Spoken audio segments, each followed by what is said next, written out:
Hi అండి, welcome to my YouTube channel. ఈ వీడియోలో గాగ్రా చోలీ పైన బ్లౌజ్ ఏ విధంగా కొలతలు తీసుకుని ఆది బ్లౌజ్లోంచి మనం కట్ చేయాలి అనేది చూపిస్తున్నానండి. ఎక్కడ స్కిప్ చేయకుండా చూసారంటే మీకు దీనివల్ల చాలా యూజ్ ఉంటుందండి. ఎందుకంటే లాంగ్ ఫ్రాక్స్ కూడా బాడీ పార్ట్ ఈ విధంగానే కటింగ్ చేసుకోవాలండి. కొంచెం చిన్న చిన్న మార్పులు ఉంటాయి అంతేనండి. ఇప్పుడు దీనికోసం నేను ఒక 1.5 మీటర్ వరకు లైనింగ్ క్లాత్ తీసుకున్నానండి. ఒరిజినల్ వచ్చేసి ఈ విధంగా ఫ్రంట్ బ్యాక్ కూడా వర్క్ వచ్చేసిందండి. హ్యాండ్స్కి కూడా వర్క్ వచ్చింది.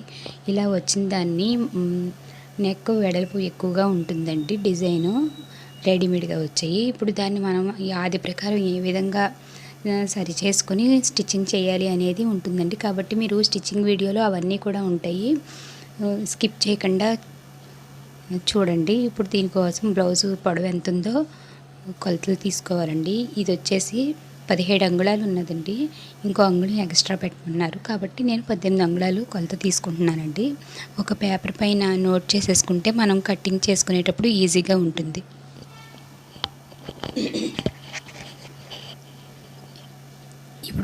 ఇప్పుడు చంక రౌండ్ కూడా బ్యాక్ సైడ్న తీసుకోవాలండి. షోల్డర్ దగ్గర స్టిచ్చింగ్ లైన్ ఉంటుంది కదండి, అక్కడి నుంచి చంక కుట్టు వరకు ఎంత వచ్చింది కరెక్ట్గా చూసుకొని తీసుకోవాలండి. దీన్ని కూడా నేను నోట్ చేసేసుకుంటున్నాను. అలాగే ఫ్రంట్ నెక్, బ్యాక్ నెక్, కింద నడుము ఇక్కడ కూడా తీసేసుకొని మనం నోట్ చేసేసుకుందామండి. ఇక్కడ వచ్చేసి నడుము లూజు 17 అంగుళాలు వచ్చిందండి. ఈ అమ్మాయి కొంచెం బాగా హైట్ కాబట్టి 1.5 మీటర్ లైనింగ్ పట్టిందండి. లేదంటే అంత అవసరం ఉండదు. 1.5 మీటర్ అయితే 1.5 మీటర్ సరిపోతుంది. ఇప్పుడు బ్యాక్ నెక్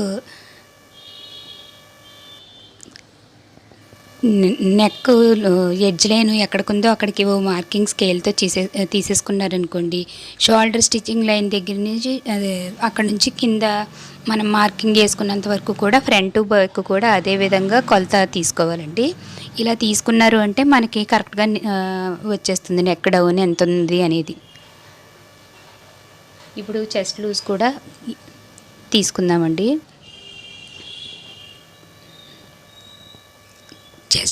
చెస్ట్ లూజ్ కూడా చివరి నుంచి చంక కింద జాయింట్ ఉంటుంది కదండి, రెండు వైపులా కూడా ఆ చివరి నుంచి చివరి వరకు కూడా టేప్ని వీడియోలో చూపించిన విధంగా తీసుకొని ఎన్ని అంగుళాలు వచ్చిందో చూసుకోవాలండి. ఇప్పుడు మనకి దీనిలో కొలతలు హ్యాండ్స్ కట్ చేసేటప్పుడు హ్యాండ్స్కి తీసుకుంటానండి. లైనింగ్ని ఫస్ట్ మనం ఒక 10 నుంచి 15 నిమిషాలు నానబెట్టేసుకొని చక్కగా నేలపైన సమానంగా వచ్చేలాగా ఆరబెట్టుకోవాలండి. ఐరన్ బాక్స్ ఉంటే ఒకసారి ఐరన్ చేసేసుకుంటే మనకి నీట్గా ఉంటుంది. ఒకవేళ లేదన్నా కూడా ప్రాబ్లం ఏమీ లేదండి. ఇప్పుడు కింద క్రాసులు ఉంటాయి కదా, ఆ క్రాసులు కట్ చేయటం కోసం కింద వైపున ఒక మార్జిన్ వేసేసుకొని ఆ మార్జిన్ పైన కట్ చేసేసుకుంటే మనకు క్రాసులు అనేది వెళ్ళిపోతాయండి. వెళ్ళిపోయిన తర్వాత మనం బ్లౌజ్కి ఎంత పొడవు కావాలో అంత పొడవున ఒక మార్కింగ్ వేసేయాలండి. 18 అంగుళాలు అని చెప్పాను కదండి, ఇంకో అంగుళం ఖర్చుల కోసం కలుపుకొని మార్కింగ్ చేసుకుంటున్నానండి.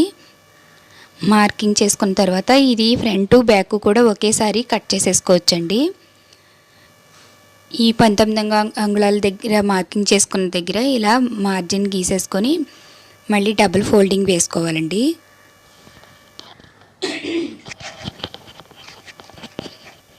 ఇలా వేసుకున్న తర్వాత మళ్ళీ మనం కట్ చేసేసుకోవాలి.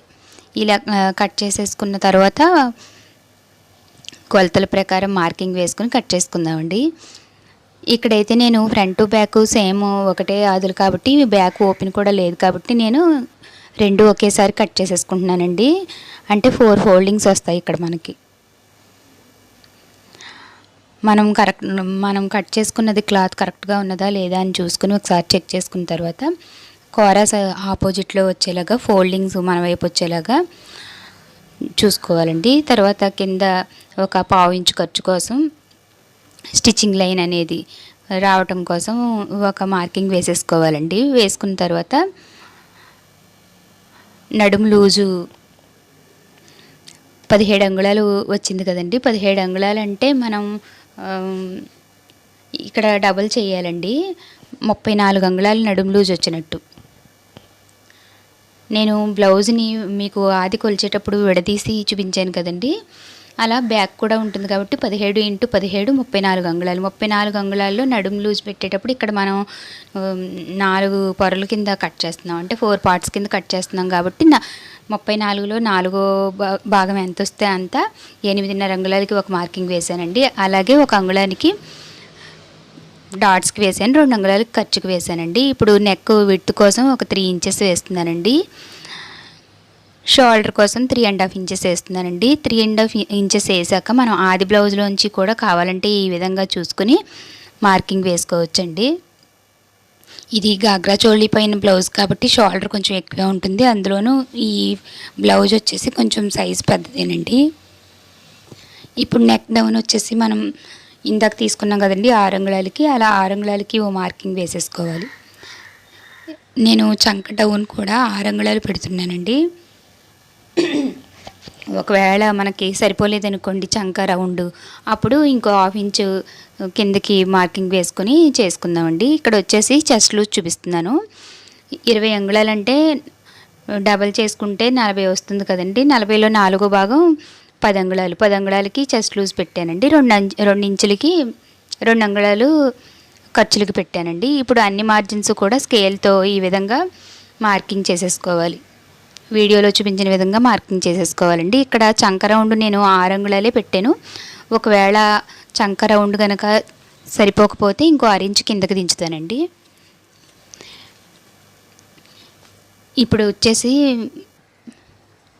చంక రౌండ్ దగ్గర కొలత ప్రకారం అయితే 1.5 కార్నర్లో ఒక మార్కింగ్ వేసేసుకోండి. నేను మామూలుగా వేసేసుకుంటాను కాబట్టి మార్కింగ్ అలా వేసేసాను. ఇప్పుడు మీకు కొలత ప్రకారం అయినా అదే విధంగా వచ్చేస్తుందండి. ఖర్చుల కోసం ఒక 1/2 ఇంచు మార్కింగ్ వేసేసుకొని ఆ మార్కింగ్ దగ్గర నుంచి మనకి చంక లూజు 8.5 అంగుళాలకి వచ్చిందండి. 8.5 అంగుళాలు సరిపోయిందా లేదో చూసుకోవాలి. ఇక్కడ నాకు సరిపోలేదు కాబట్టి ఇంకో 6 ఇంచు కిందకి దించుతున్నానండి, అంటే 6.5 అంగుళాలకి దించుతున్నాను. ఇది 40 size blouse, chest size 40 size కాబట్టి 6.5 పెట్టాలి అండి. నేను 6 ఇంచులే పెట్టిన వాళ్ళని చాలలేదు. ఇలా చంక రౌండ్ చెక్ చేసుకుంటే మనకు స్టిచ్చింగ్ చేసుకునేటప్పుడు కూడా కరెక్ట్గా వస్తుంది అనమాట. మళ్ళీ 1.5 అంగుళాలకి మార్కింగ్ వేసుకొని ఆ రౌండ్ అనేది వీడియోలో చూపించిన విధంగా తీసుకోండి. ఇప్పుడు ఇంకోసారి చెక్ చేసుకోండి చంక రౌండ్ని. చంక రౌండ్ కరెక్ట్గా ఉంటేనే మనకి బ్లౌజ్ ఫిట్టింగ్ అదే సరిపోతుందండి ఎప్పుడైనా సరే. వీడియోలో చూపించిన విధంగా అంచమ్మట చూసుకోవాలండి. ఇక్కడ కరెక్ట్గా వచ్చిందండి 8.5 అంగుళాలు. ఇప్పుడు ఒకసారి వేలర్తో మనం మార్కింగ్ చేసుకున్న దానిపైన ఈ విధంగా వీడియోలో చూపించిన విధంగా రబ్ చేసుకున్నామంటే స్టిచ్చింగ్ లైన్ ఇవన్నీ మనం స్టిచ్చింగ్ చేసుకునేటప్పుడు కూడా కింద పొరలకు కూడా ఉంటుందన్నమాట.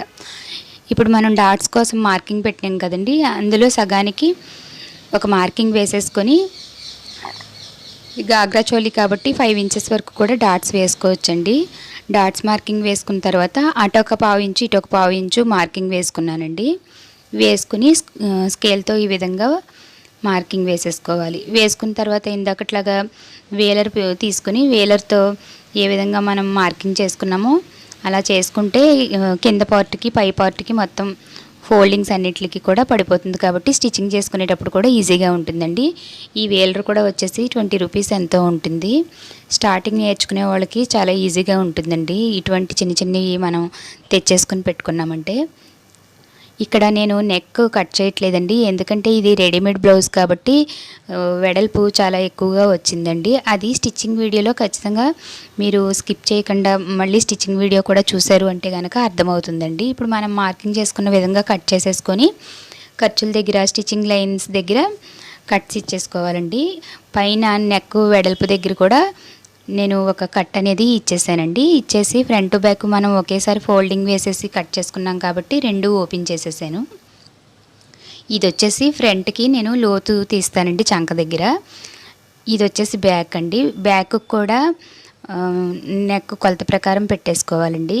ఇది ఆల్రెడీ నేను కొలత ప్రకారం మార్కింగ్ వేసేసాను కాబట్టి మనకి ఎంతవరకు కావాలో అంతవరకు మార్కింగ్ వేసుకొని నెక్ కట్ చేయకుండా స్టిచ్చింగ్ చేసుకునేటప్పుడు నెక్ని బట్టి కట్ చేసుకోవాలండి. ఈ కార్నర్ దగ్గర రౌండ్ తిరిగే దగ్గర ఒక 6 ఇంచు కిందకి మార్కింగ్ చేసేసుకుంటే లోతుకి మనకి సరిపోతుందండి. మార్కింగ్ చేసుకున్న విధంగా కట్ చేసేసుకోవాలి. చాలా ఈజీ ప్రాసెస్గా ఉంటుందండి. ఇది స్కిప్ చేయకుండా చూస్తే మనకి లాంగ్ ఫ్రాక్స్ కూడా చాలా యూజ్ అవుతుందన్నమాట. ఇది వచ్చేసి బ్యాక్ నెక్ అండి. ఇందాక ఆల్రెడీ పైన షోల్డర్ దగ్గర చిన్న కటింగ్ ఇచ్చాం కదండి, అక్కడికి కిందకి 7 అంగుళాలు ఎక్కడికి వచ్చిందో అక్కడికి మార్కింగ్ వేసుకుని పైన 3 అంగుళాలు పెట్టాం కదండి, అదే 3 అంగుళాలు కింద కూడా పెట్టుకుని ఓ బాక్స్ లాగా డ్రా చేసేసుకోవాలి. ఇలా బాక్స్ లాగా డ్రా చేసుకున్న తర్వాత ఇందాక ఏ విధంగా అయితే మనం 7 అంగుళాల దగ్గర కటింగ్ ఇచ్చామో అలాగే చిన్న కటింగ్ ఇచ్చేసుకొని పక్కన పెట్టేసుకోవాలండి. ఇప్పుడు వచ్చేసి హ్యాండ్స్ కట్ చేస్తున్నాను. హ్యాండ్స్ కూడా చివరిన ఏదైనా క్రాస్లు ఉంటే కట్ చేసేసుకోవాలండి. కట్ చేసుకుని 4 ఫోల్డింగ్స్ వేసుకోవాలండి. అంటే మనం 2 హ్యాండ్స్ కూడా ఒకేసారి కట్ చేసుకుంటాం కాబట్టి మనం 4 ఫోల్డింగ్స్లో కట్ చేసుకోవాలి. ఎడ్జ్లు క్రాసింగ్ కొంచెం ఉంది కాబట్టి నేను మార్క్ వేసేసుకొని కట్ చేసుకుంటున్నానండి. ఇప్పుడు నేను హ్యాండ్ పొడవు ఇందాక లూజు పొడవు తీయలేదండి, దీనికోసం మనం చూద్దామండి. హ్యాండ్ పొడవు వచ్చేసి ఇది 6 అంగుళాల దాకా ఉందండి. వాళ్ళు ఇంకొక అంగుళం ఎక్స్ట్రా పెట్టమన్నారు, పొడవు పెంచమన్నారు కాబట్టి నేను కట్ చేసేటప్పుడు పెంచి చూపిస్తానండి. అలాగే లూజ్ కూడా వచ్చేసి 6.5 అంగుళాలండి.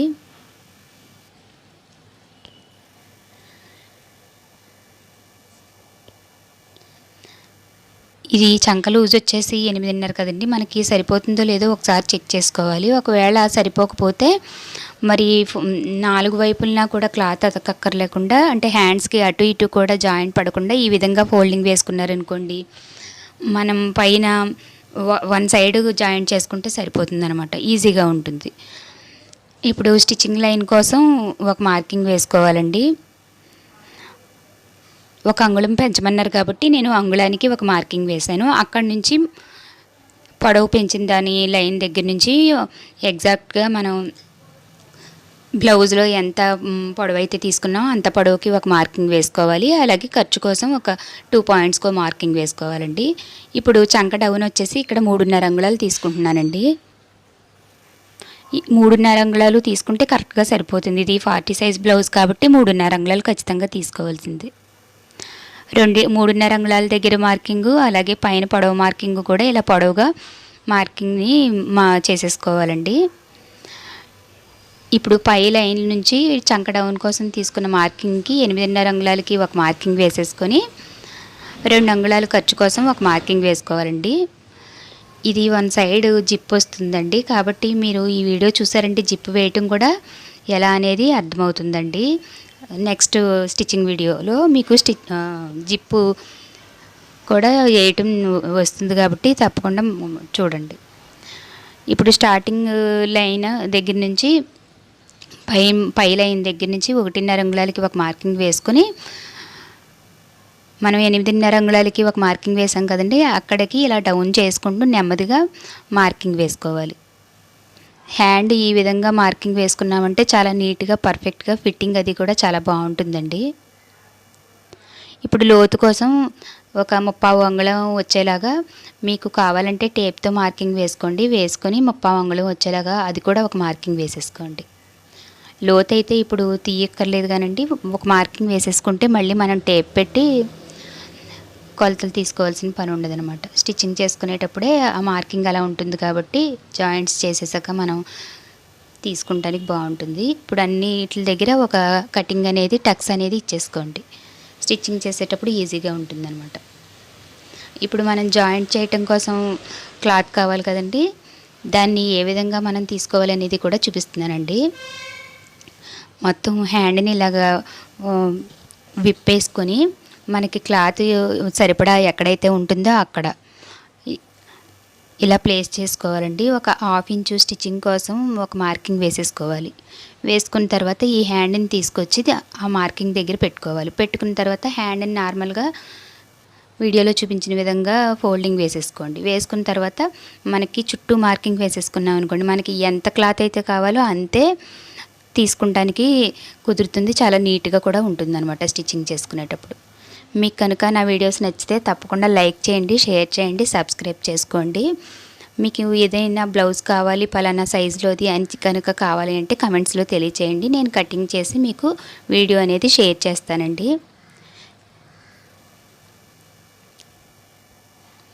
ఇప్పుడు మనం జాయింట్స్ కోసం కూడా తీసుకున్నాము కాబట్టి ఇక్కడికి కటింగ్ అయితే అయిపోయిందండి. ఏదైనా కొంచెం ఎక్స్ట్రా పీస్ ఉన్నా కట్ చేసేసుకోవచ్చండి, ప్రాబ్లమే ఉండదు. ఆ జాయింట్ చేసేసిన తర్వాత ఫ్రంట్ లోతు కూడా మార్కింగ్ వేసుకున్న విధంగా కట్ చేసేసుకోవచ్చండి.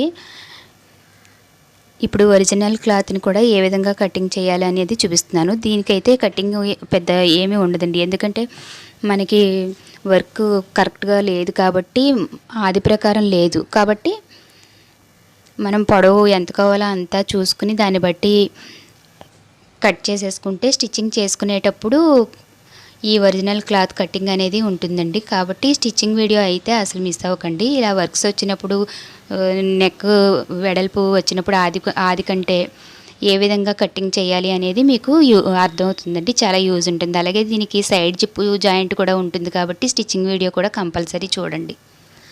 ఇప్పుడు నేను ఏం చేస్తున్నానంటే ఫ్రంట్ బ్యాక్ కూడా మధ్యలోకి కట్ చేసేసుకుంటున్నానండి. కట్ చేసేసి పక్కన పెట్టేసుకుంటున్నాను. స్టిచ్చింగ్ చేసుకునేటప్పుడు స్టిచ్చింగ్ వీడియోలో చూపిస్తాను. హ్యాండ్స్ కూడా అంతేనండి. జిప్ కూడా చాలా నీట్గా వస్తుంది, చాలా నీట్గా ఉంటుందండి జిప్ వేసుకుని స్టిచ్చింగ్ చేసుకుంటే. ఇప్పుడు హ్యాండ్స్కి కూడా నేను లైనింగ్ దీనిపైన పెట్టేసుకుని మామూలుగా ఇంచుమించుగా కట్ చేసేసుకుంటున్నానండి. మనం స్టిచ్చింగ్ చేసుకునేటప్పుడు ఆది ప్రకారం వస్తుందన్నమాట. ఈ జాయింట్స్ అవి కూడా పడతాయి కాబట్టి ఇవన్నీ కూడా మీకు స్టిచ్చింగ్ వీడియోలో తెలుస్తుందండి.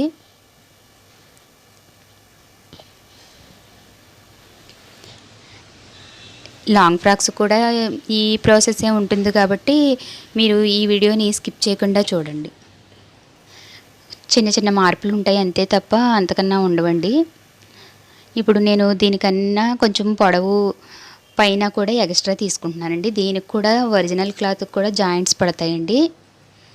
ఆ జాయింట్స్ కోసం 4 ఫోల్డింగ్స్లో తీసుకుంటున్నాను.